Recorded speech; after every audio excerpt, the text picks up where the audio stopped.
change of voice and I'm afraid a change of language as well.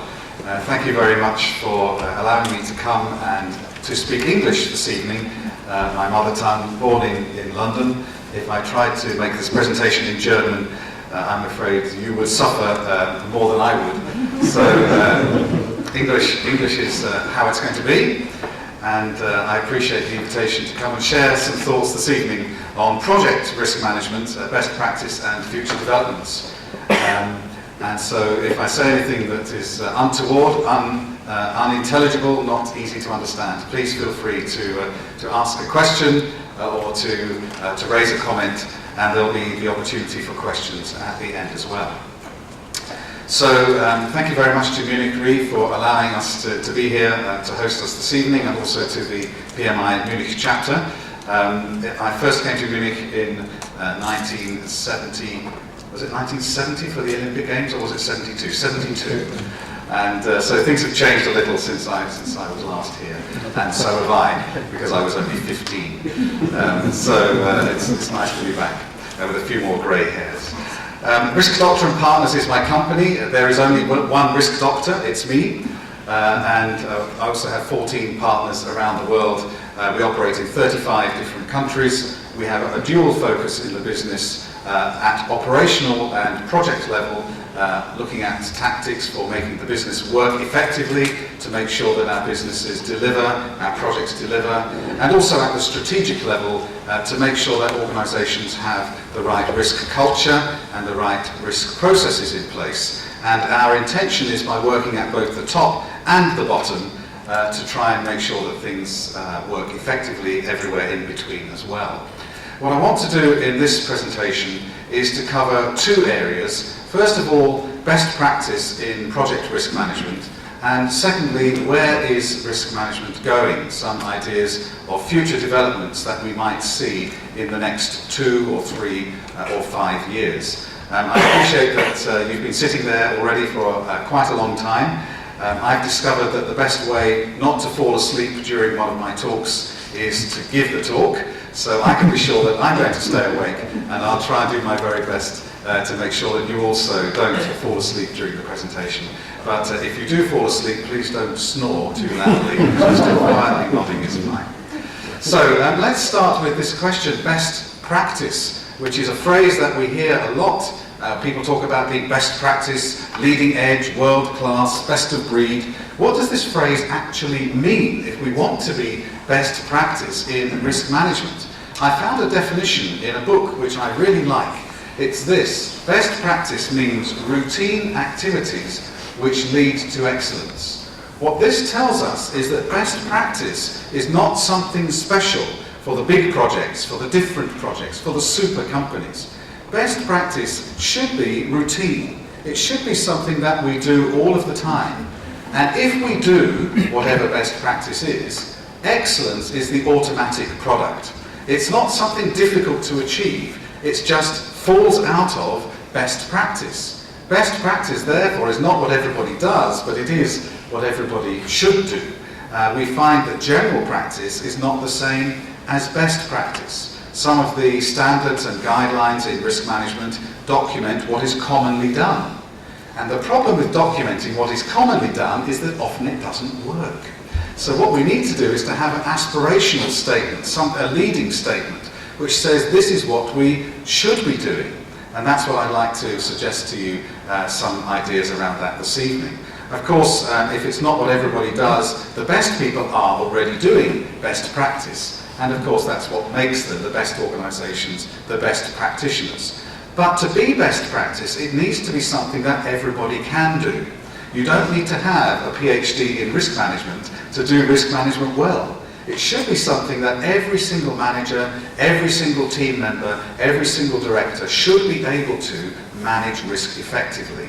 And that means that it needs to be scalable, something which applies to the smallest project or to the biggest global corporation. Risk management, to be best practice, needs to apply for everybody. Now, if we think about projects, projects fit into a context within an organisation.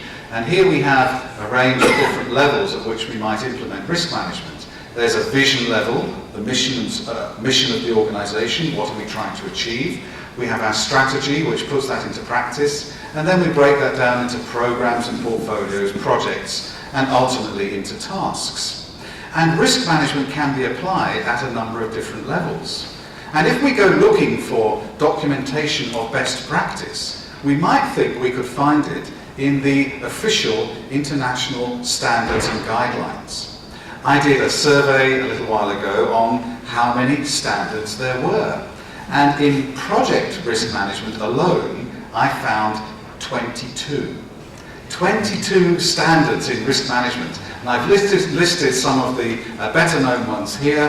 We're hosted this evening jointly with the PMI, the Project Management Institute, and here is the PMI's PMBOK, the Project Management Body of Knowledge, and Chapter 11 is about risk management. And if any of you operate in the States, you'll know why Chapter 11 is related to risk management. It's no coincidence. In the UK, we have the Association for Project Management, the APM. We have some guidelines called the PRAM Guide, Project Risk Analysis and Management. And you can find reference to the PRAM Guide on the internet under childcare, because of course a pram is, or a stroller, some people call it. We didn't think of that when we called it the PRAM Guide. There's a very good Australian, New Zealand standard, there's an international standard from the Institute of Risk Management, and so on. And these apply at different levels within the business, within the organisation. If we're thinking about project risk management, there's 5 or 6 or 7 standards which claim to apply best practice, to describe what the best organisations should do to make risk management work on their projects. There's no agreement over one single standard that works for everybody. And this is what I have to say about standards. The great thing about standards is there are so many to choose from, that if you want to say, is my practice best practice, you could probably find one of these standards and say, well, this one applies to what I do, it must be best practice.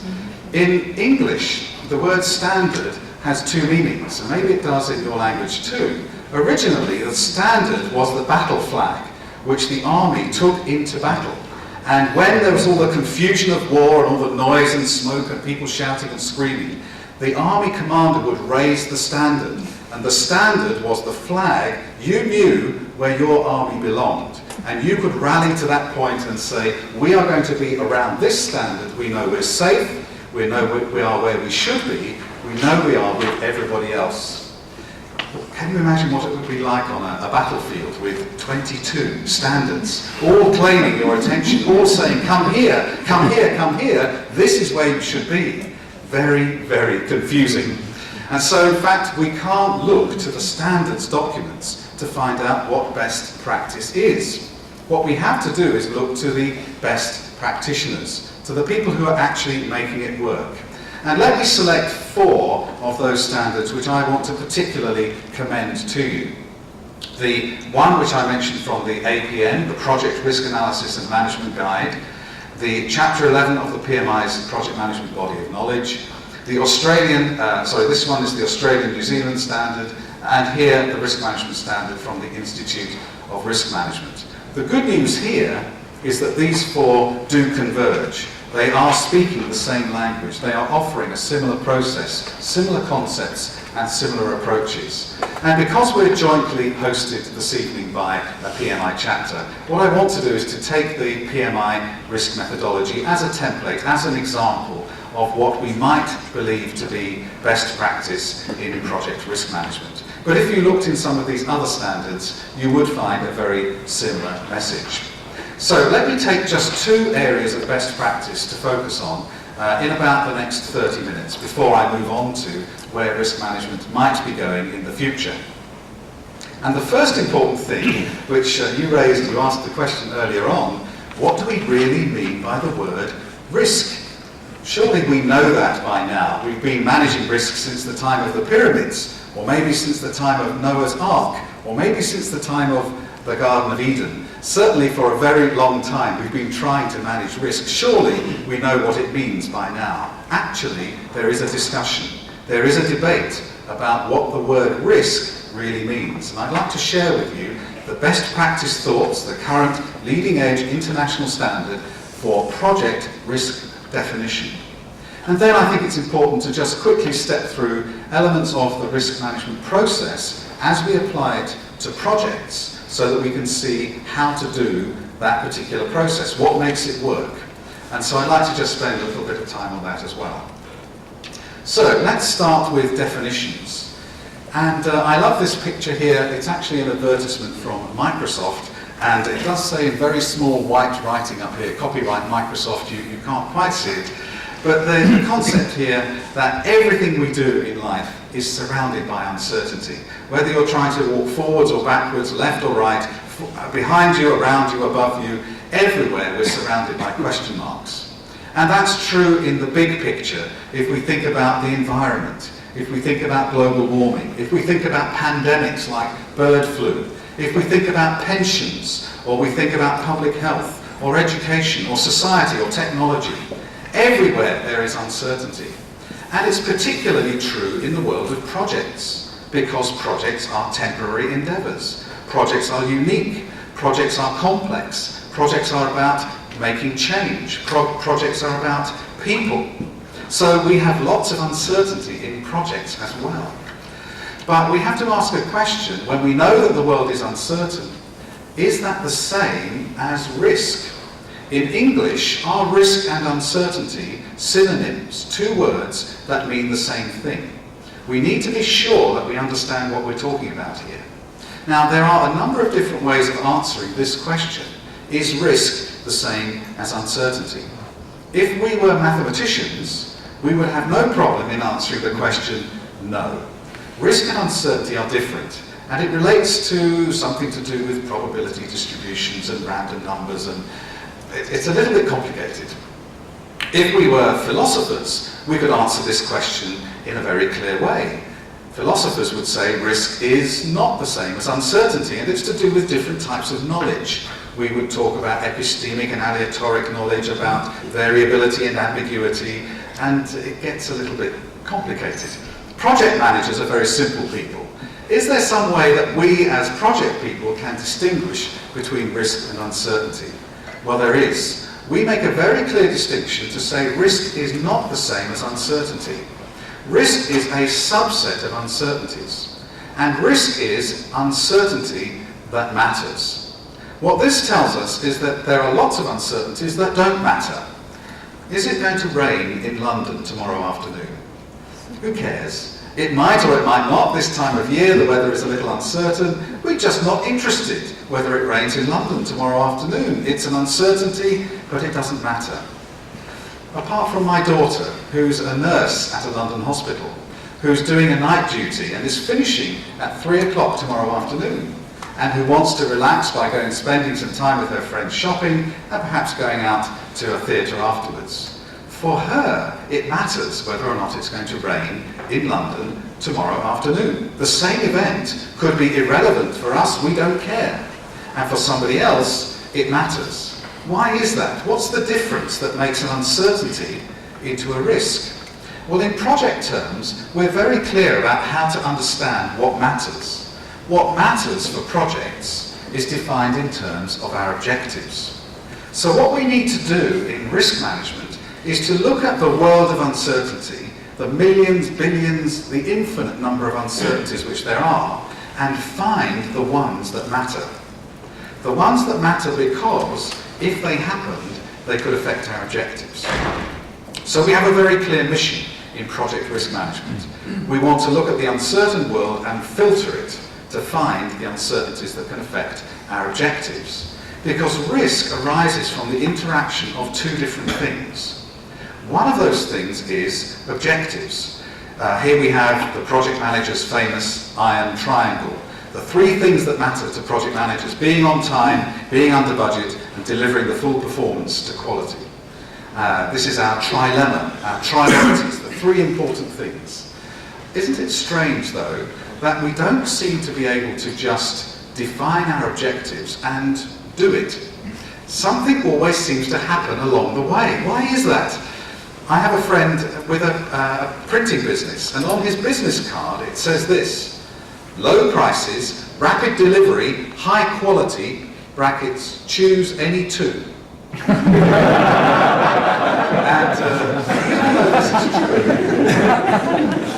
we have to trade off between time, cost and quality, these different things, because something happens. Something seems to always intervene along the way. We can't just define the objectives and deliver. Now, Plato gave us the secret to understanding why. Thousands of years ago, Plato, the Greek philosopher, said this: the problem with the future is that more things might happen than will happen. Isn't that brilliant? I'll say it again. More things might happen than will happen. We have a multitude of possible futures, or if you're into science fiction, parallel universes. And only one of those futures is going to become real, but we don't know which one. Here in our iron triangle, we have a definition of our desired future. We want to be on time. We want to be within budget. We want to deliver the full performance, but there are other things which might occur which could affect our performance, could affect our delivery. We are trying to do this fixed thing called a project within an uncertain environment. There is uncertainty swirling all around us. Some of it doesn't matter, but some of it touches our objectives. Where uncertainty touches objectives, that's where there's risk. And we tend to think of uncertainty being external to our project, coming at us from the marketplace, from the competition, from regulation, from all around. But there's also internal uncertainty within our projects, within our organisations, which arises from our people, from our processes, from our culture and ethos, creating tensions within the project, some of which affects our ability to achieve our objectives. So the reason we have risk on our project is twofold. One, fixed objectives. We have to be on time. We have to deliver the performance. We have to be under the budget. And two, uncertainty all around us, outside and inside. And when those two meet, it creates risk. Uncertainty plus objectives. If we had no uncertainty, there'd be no risk. But if we had flexible objectives, there would be no risk. Spend some time, spend some money, try and do something. How could you fail? No project is like that. Okay? That's why we have risk in projects. So if we went for a definition, try to create a generic definition of risk, it would have to be something about uncertainty, but it also has to be something to do with objectives. We need to put those two things together. And in the APM, the Association for Project Management, in the PRAM guide, we created this definition at the top here, which links the two things. Uncertainty. A risk is an uncertain event or set of circumstances. It might happen or it might not. But if it does happen, it matters, because should it occur, it will have an effect on achievement of one or more project objectives. It's an uncertainty that matters. And incidentally, this is a definition of project risk. A project risk is an uncertainty that will affect a project objective. But we can use this definition by replacing the word project to define any other type of risk. So what is a strategic risk or a business risk? A strategic risk is an uncertain event or set of circumstances that, if it occurs, will affect a strategic objective. A business risk affects business objectives. Reputation risk affects reputation objectives. Technical risk affects technical objectives. And personal risk affects my personal objectives. We can use this definition to define all sorts of risk, which might be useful later on when I talk about one of the ways that risk management is going to develop in the future. But here we've got the two dimensions, the two parts of risk, clearly linked in a single definition: uncertainty and objectives. The Institute of Risk Management talks about how we might measure the size of a risk, and again brings the two things together. Uncertainty is expressed as probability, or you might call it frequency. Objectives are, the effect on objectives is defined in terms of consequences. What would happen if the risk occurred? So we can see in both of these definitions a connection between two different dimensions. So let's just think about what those two dimensions might be and how we might measure them. Probability is fairly easy to understand, or frequency, or likelihood, or chance. I should tell you that no animals were harmed in the making of my presentation, so please don't worry about my friend the mouse. We tend in project risk management to talk about probability and impact. And the interesting thing about this picture here is for you to answer the question, why is the mouse there? What is the mouse actually thinking as he sits in this uncertain situation? Is the mouse only thinking about the trap? Of course, he's aware of the trap and he's made his preparation, he's thinking about what could happen, but there's something else, which is the real reason why the mouse is there. Let me ask you the question, where would the mouse be if there was no cheese? Somewhere else. Somewhere else, of course. If there was an empty trap, the mouse would be somewhere else. Now let me ask you a question about projects. Imagine a project which could only be late and is going to break the budget and will deliver something that nobody wants. And when we take it to market, it's going to ruin our reputation. Would you like to be the project manager? We would never do a project if there were only traps. We do projects because of the cheese. So what is cheese in projects? Well, cheese in projects means value. Cheese means benefits. It means products and services that people want and need. It means customer satisfaction. That's why we do projects. Now here in this situation, my friend the mouse is thinking about two different possible outcomes. He could be killed or injured. He has to think about that. It would be stupid of him to shut his eyes and wander around and maybe stumble into a trap that would injure him. Of course he has to look out for the traps. But he's sniffing out the cheese. Where is the good cheese? Where's the big piece of cheese? Where's the really smelly cheese, the one that I want? And what he wants to do is to get away with the biggest possible piece of cheese and avoid the traps. Now, project managers have to do two things.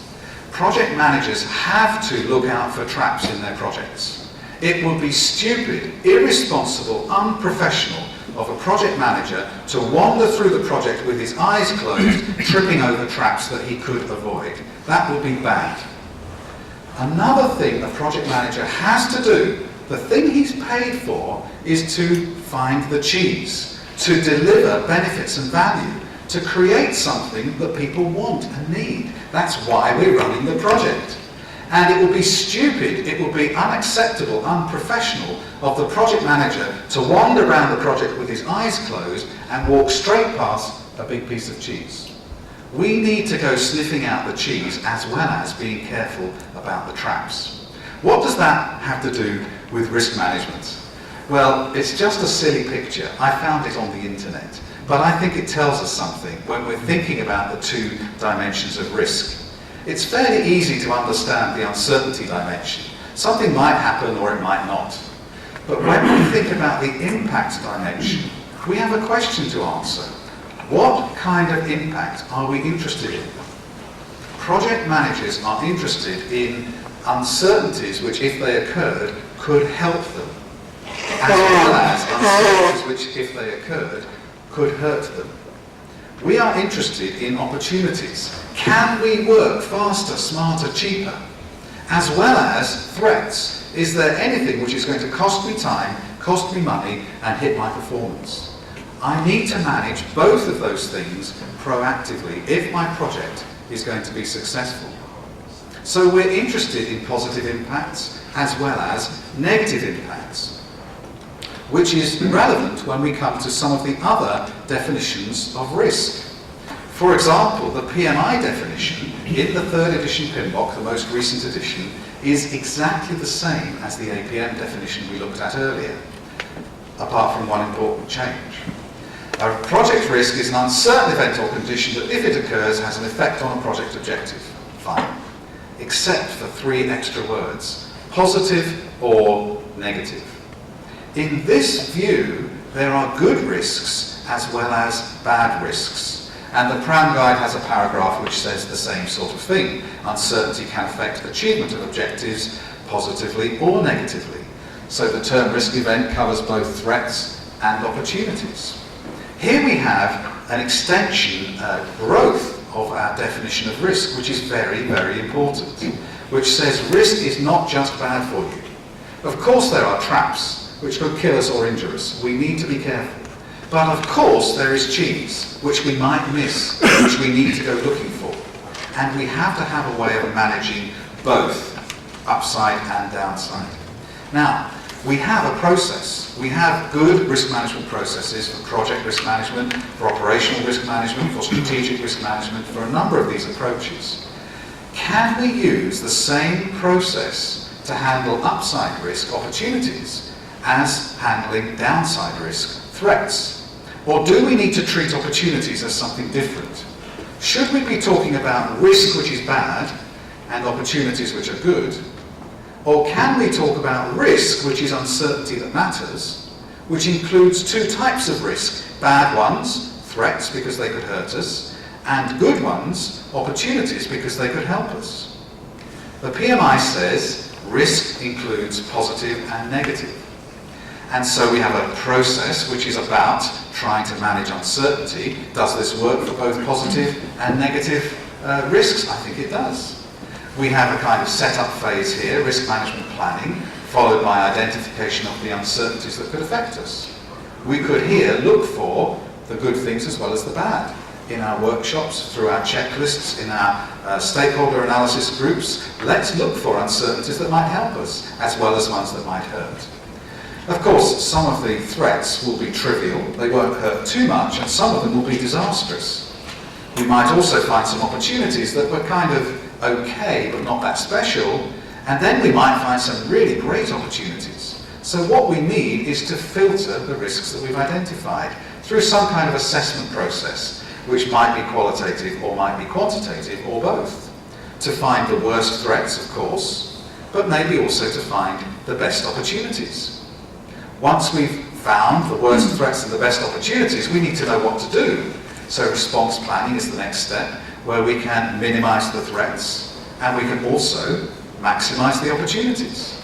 And then that's followed by an implementation step where we monitor and control the situation, understand the effect of our responses and see what's changed. So what we have here is a structured way of thinking about uncertainty, which is not just about bad uncertainties. The standard project risk management process works equally well for threats and opportunities. We don't have to do anything different, anything special to manage opportunities through this process. And best practice project risk management takes both threats and opportunities equally seriously, treats them the same, has a common process for handling the bad things and the good things together. And I think that's really important. I think that's important for us on all sorts of levels. If we want to have successful projects and successful businesses, of course we need to find the things that could stop us getting to our objectives. But, of course, we must find ways of working faster, smarter, cheaper, increasing our competitive edge, being more innovative. And if we can't do that, then we're not going to be best practice, leading edge companies with successful projects. So I think it's really, really important. So what I'd like to do, sorry, just going back, whoops, not going back, I'm going in the reverse direction here. What I would like to do, stop. Never mind. What I want to do, it's fine, I'll carry on from here. It's the middle one, it's not the other one. Okay, thank you, that's fine. I had my own remote control, which Munich really have banned me from plugging into their laptop. So the risk is that I press one of these 5 buttons and press the wrong one, which I just did. So it'll only happen once, learning from experience, right? So what I'd like to do in the next part, having talked about best practice definitions, a best practice definition of risk includes upside as well as downside. I'd now like to spend 20 minutes, or maybe a little less, looking at these 6 steps here and seeing how they apply to both threats and opportunities, and just understand some of the key differentiators for each step. And then we'll spend 10 minutes at the end thinking about where risk management is going. So moving fairly quickly, let me start with the first step, which is risk management planning or initiation, or the setup phase. And here what we're trying to do is to make sure that the risk process is well planned. It's about setting the scope, objectives and context for the risk management process, deciding how to do risk management for this project. Who's going to do it? What's the organisation and staffing? How are we going to do it? What tools and techniques are we going to use? Driven by how risky the project is and how strategically important the project is. So here we're saying risk management is scalable. It doesn't matter if your project is to move your office from the second floor to the third floor, if your project is to buy a new car, or if your project is to launch your business into Eastern Europe. Whatever the project is, we can apply a risk management process to it, but we need to understand the level of the process. And the risk management planning step is saying, let's scale the process to meet the risk challenge of the project. It's the same process, identification, assessment, response planning, and so on, but we can do those things at different levels of detail. And here we set up the process so that we understand what we're doing for this project. Then we can start identifying the risks, aiming to expose all of the knowable risks. Of course, there are some unknowable risks, risks which are inherently hidden, risks which are emergent with time, risks which we bring to the project by what we do at the beginning, so progress-dependent risks. But we want to find the risks that are knowable. The worst thing on your project is to have somebody sitting in the back row saying, I knew that was going to happen, I could have told you. And you say, why didn't you tell me? We want to put these things on the table and have a framework, a process that says, let's talk about it, let's record it, let's understand it, let's do something about it. And there are lots of techniques that we can use. You might like to try, just as a little game, matching the picture to the technique. So here we have a brainstorm, and that's a brainstorm. You can work out the others if you're sitting there, if you're bored already. But these techniques, lots of them, having creative groups, brainstorms, learning from the past, prompt lists and checklists, talking to people through interviews or questionnaires, drawing pictures of our project in various diagramming techniques, using groups of experts, Delphi groups or the nominal group technique. There's a whole range of different techniques, and the important thing is to find the risks, to think the unthinkable, to be ready for anything, to expect the unexpected in a situation which we might think we fully understand, and then there just might be something else. It's about that creative thinking, being ready for anything. Now, some of those things that we think of might be quite unlikely, or if they did happen, they might not have such a big impact. So we do need to prioritise our risks, and that's what risk assessment is about. But we can do risk assessment in at least two ways, and Dr. Kondo has said, in fact, three ways. Qualitative, and I'm saying qualitative and quantitative, and you had semi-quantitative in the middle. Qualitative assessment is about producing a risk register. It's about asking and answering these sorts of questions about the risk. What is it? What makes it happen? Does it matter? Actually, it's not really about producing the risk register. Qualitative assessment is about producing understanding. It's about knowing what the risk really is, so that we can prioritise it, so that we can take appropriate action. And we record it in the risk register, but really it's about understanding the risk. Quantitative analysis, on the other hand, is completely different. It's about building a computer-based model of the project and putting the risks into that model so that we can predict what might happen to the whole project, given all of the risks that we know about. And clearly, to do that, we need some kind of software program to help us build that model and do that analysis. These are two very different approaches to understanding the risk exposure on the project. And the best practice guidelines for project risk management, and this might be different from operational and certainly different from financial risk, is to say that qualitative assessment is essential, but quantitative analysis is optional. Why is that? It's because the real output from qualitative assessment is understanding. We must understand the risks. If we don't understand them, we can't manage them. But this could be difficult, building models and thinking of numbers and doing some statistical analysis, and it might not be worth the effort. We might not get enough additional understanding of the risk on the project to make it worth the effort of building a risk model. It's always worth thinking about the risks so that we understand them. It might not be worth going that next step to build a quantitative model. So we would say, qualitative assessment, you must do it. Quantitative analysis, think about it. Okay? So what qualitative techniques do we have? Let me just mention two. One is the probability impact matrix. Here we have two dimensions, the uncertainty dimension measured or estimated as probability, and the objectives dimension estimated as impact. We will describe these semi-quantitatively using high, medium and low labels. Of course we need to define those things. If I say there's a risk to my daughter's trip tomorrow afternoon going out in London with her friends, it's a low probability but it has a high impact. Do you have any idea what I mean? If I say low probability, high impact, I could mean anything and you can't read my mind. Maybe low probability for me means 1 in a million chance, or maybe it just means less than 50-50. And when I say that if it rains in London, there will be a high impact on my daughter's outing, what do I mean by high? Does it mean somebody's going to die? Does it mean she won't enjoy it so much, or does it mean they can't go at all? What does high impact mean? We need to define these terms, and the definitions are specific to the project. So we define our terms, what we mean by high, medium and low, and then we prioritise the risk by assessing each risk in those two dimensions. How likely is it, and if it happens, what would it do to us? Impact is, of course, negative for threats and positive for opportunities. And then we can use this traffic light system that says red ones, stop. A really bad threat or a really great opportunity, stop and look at it. Don't go past.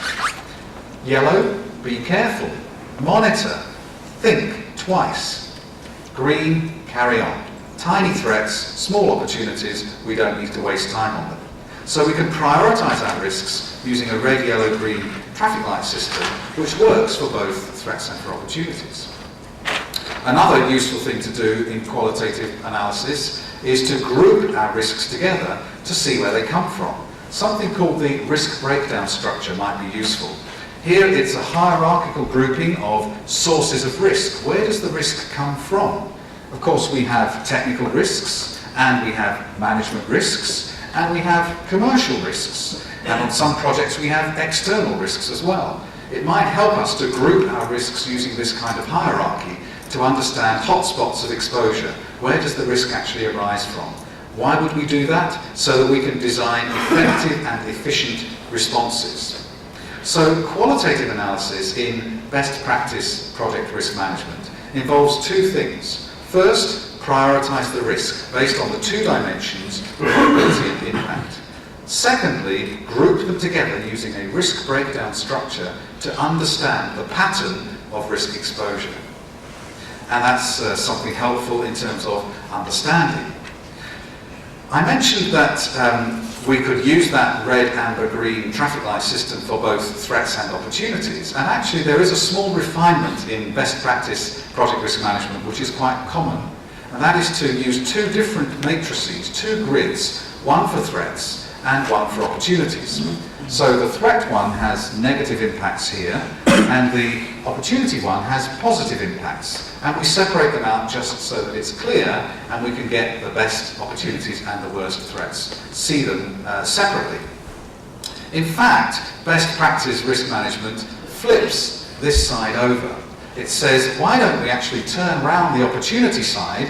So here we go from low to high, and here from high to low. And what that does is it turns over the opportunity side and brings the two red zones together into the middle of the diagram. Why would you want to do that? Well, of course it looks pretty. Some people call that the butterfly matrix. That's not the real reason for doing it just because it looks pretty. The reason we do it is that it creates an area of focus in the middle of the diagram. Here we have the very worst threats and the very best opportunities together in the center of the diagram. This is the focus. This is where we start. And it's just a small way of visualizing the prioritization of threats and opportunities together. So the mirror matrix or the butterfly matrix is the way that we visualize that prioritization. And you'll find that quite commonly in a lot of risk management processes. So that's qualitative assessment, and obviously it depends on the two dimensions of probability and impact, how likely it is and what would happen if it actually occurred, and we mustn't think only about one dimension and forget about the other.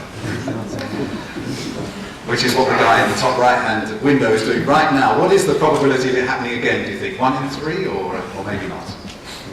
So that's qualitative. What about quantitative? Just briefly, there are 3 different types of quantitative analysis techniques. Sensitivity analysis, excuse me, where we vary key risk drivers. We vary things one at a time and see what they do to the overall project outturn. Decision trees, where what we're doing is looking at options for the future, which can be affected by 2 things. 2 things affect the future: choice and chance. And the decision tree models both. It says we could do this or this, we have a choice. That's the decision.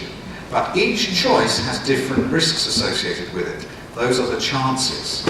And what we need to do is to identify and model and quantify the risks associated with each choice, with each decision option, and then decide which is the most risky and which is the right choice to make.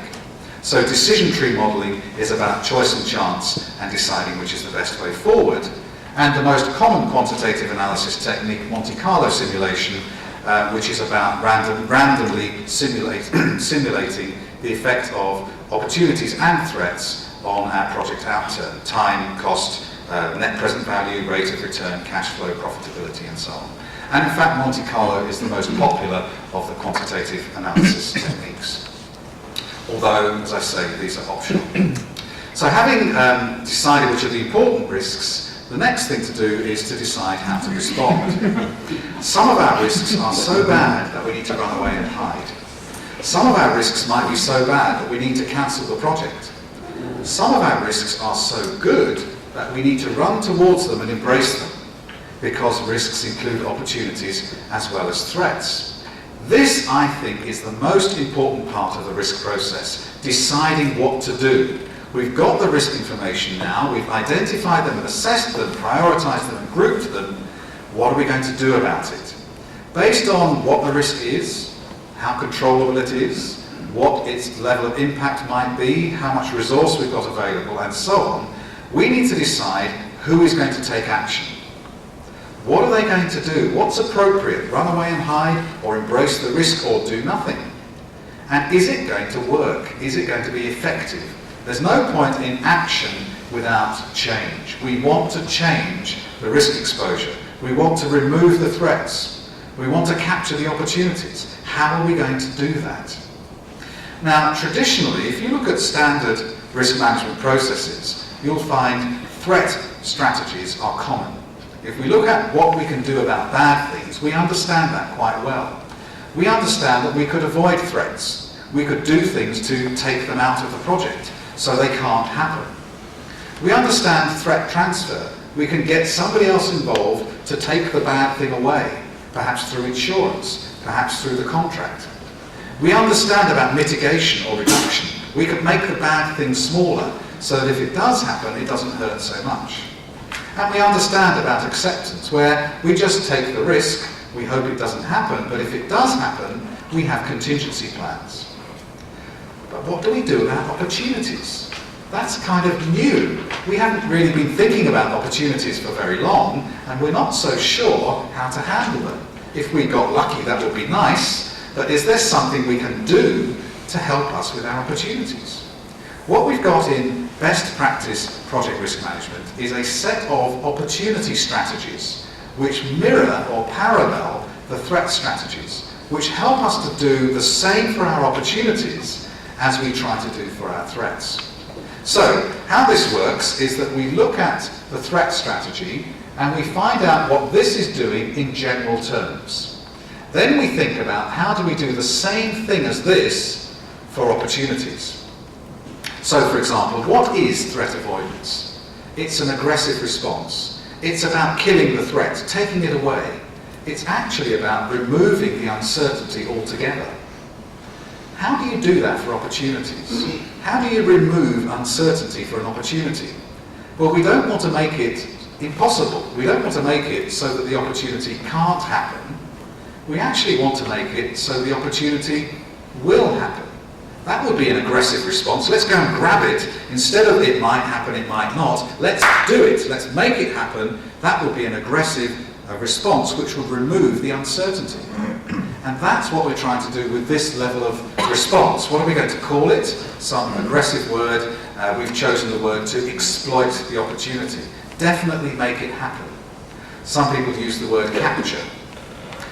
What about transfer? Threat transfer is about getting somebody else involved who will take the bad thing away.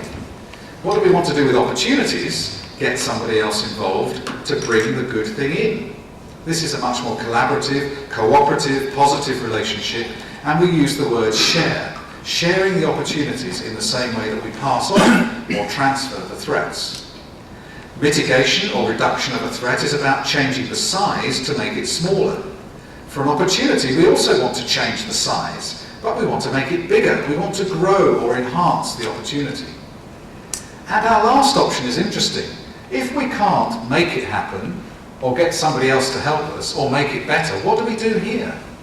Actually, we can do exactly the same as we do for threats. For residual risk, leftover risk, whether it's good or bad, we can accept it. We can take the risk.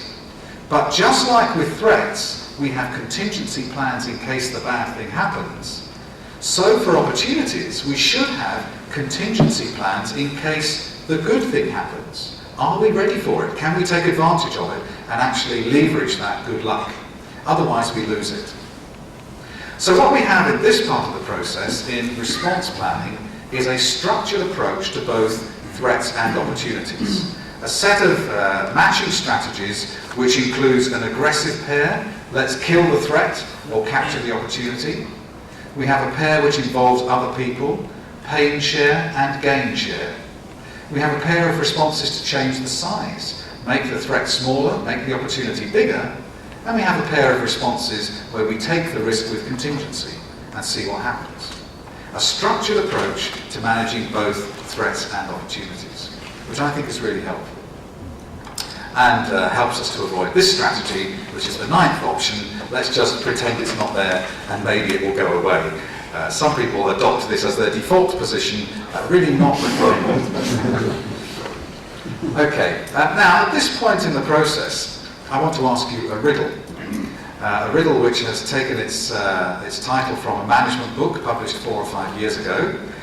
And it's a riddle which goes like this, very simply. There are 5 frogs sitting on a log, and 4 decide to jump off. So, how many frogs are on the log?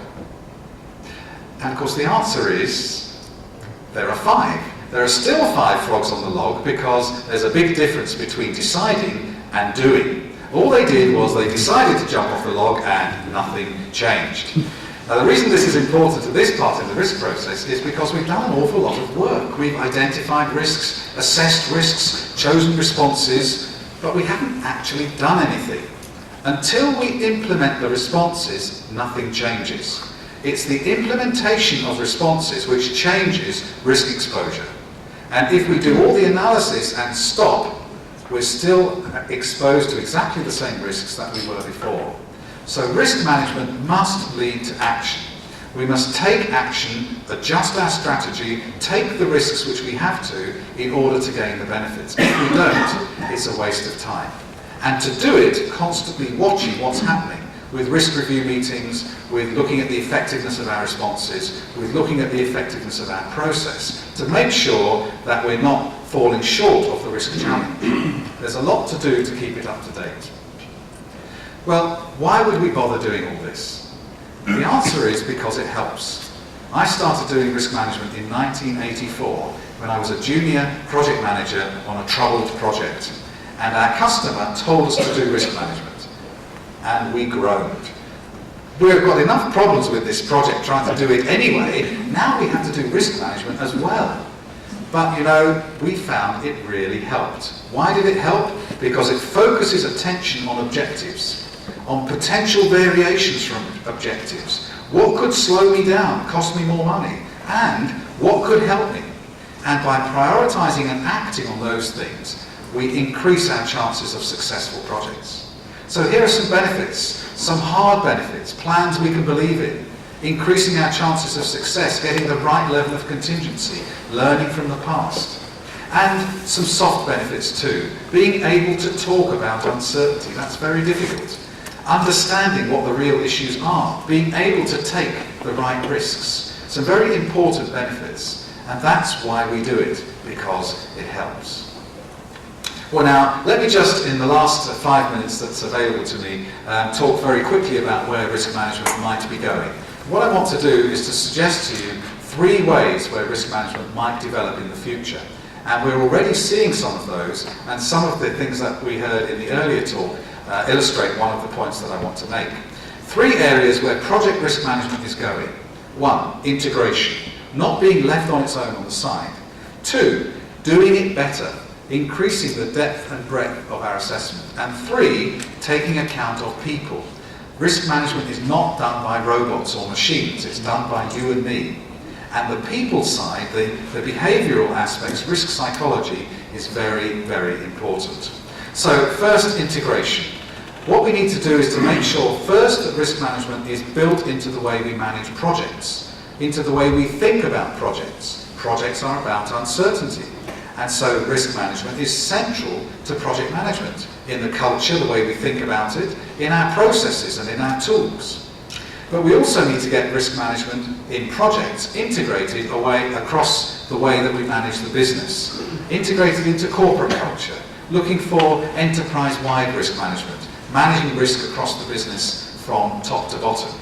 So we're aiming for something that I call TRM. It's like TQM. Do you remember Total Quality Management in the 1980s? What did we learn with TQM? That quality is an attitude. Quality is a behaviour. Quality is for everybody. Quality is not the man in the brown overall inspecting things when they came out, finding the faults and getting them fixed. Quality goes in at the beginning. And the same is true for risk management. Total risk management says risk is an attitude. It's a way of thinking, it's a behaviour, it's a way of living. It affects everything we do and is everybody's responsibility.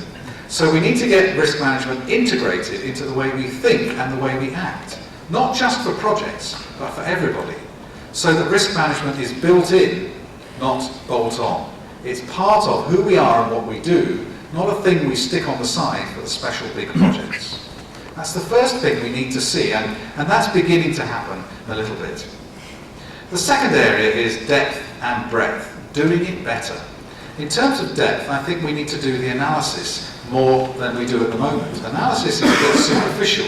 We're just kind of randomly generating things. We're looking at variations around the plan. There's a lot more that we could do to do our analysis better tools, and the software vendors are already acting on this. Better techniques, maybe learning from artificial intelligence or expert systems, intelligent knowledge-based systems, so that we learn from the past.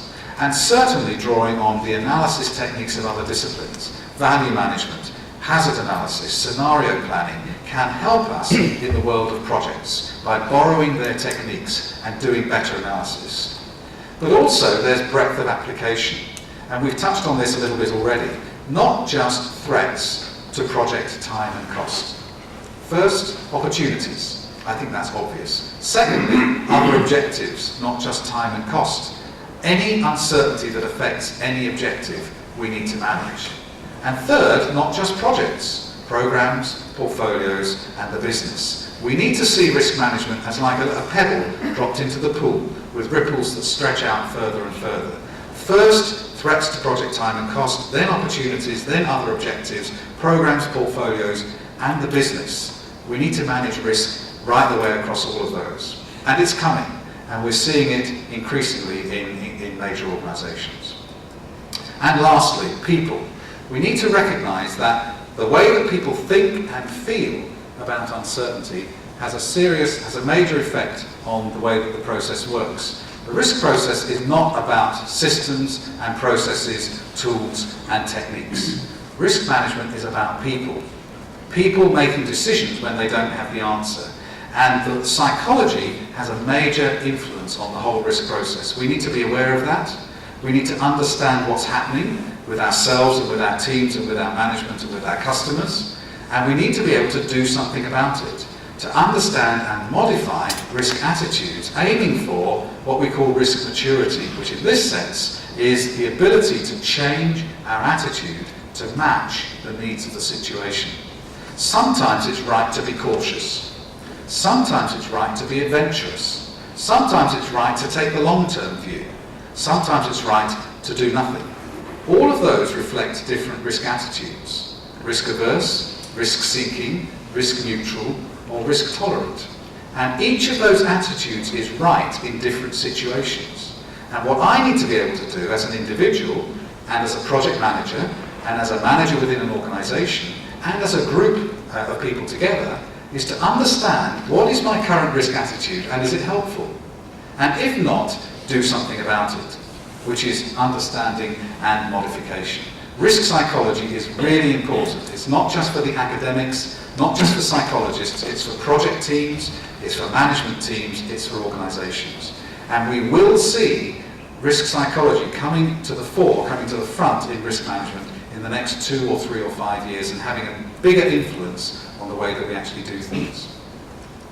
Well, this is the summary. Different risk attitudes really matter because they affect our judgment. Here's a picture of Tolbert, the famous flying penguin, and it says Tolbert knew his company was doomed if somebody wasn't bold enough to take a chance on change. And you can see why, what's going to happen to this company if somebody doesn't do something differently. If we look at the way that risk management has been done in the past, the track record is patchy.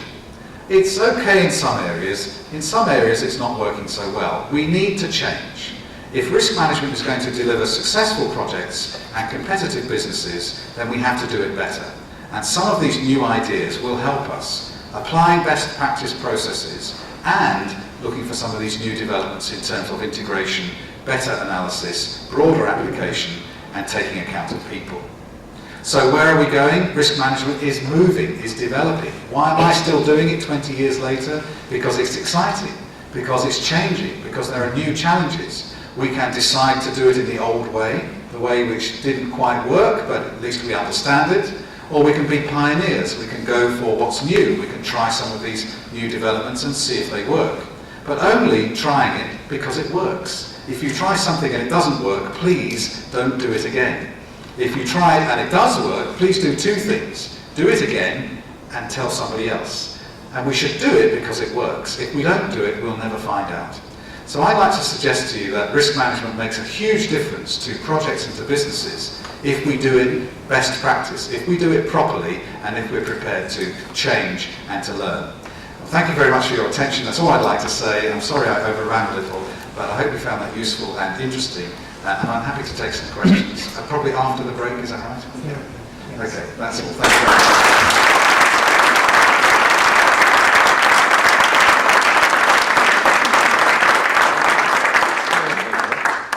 much. Thank you very much. Thank you to our speakers.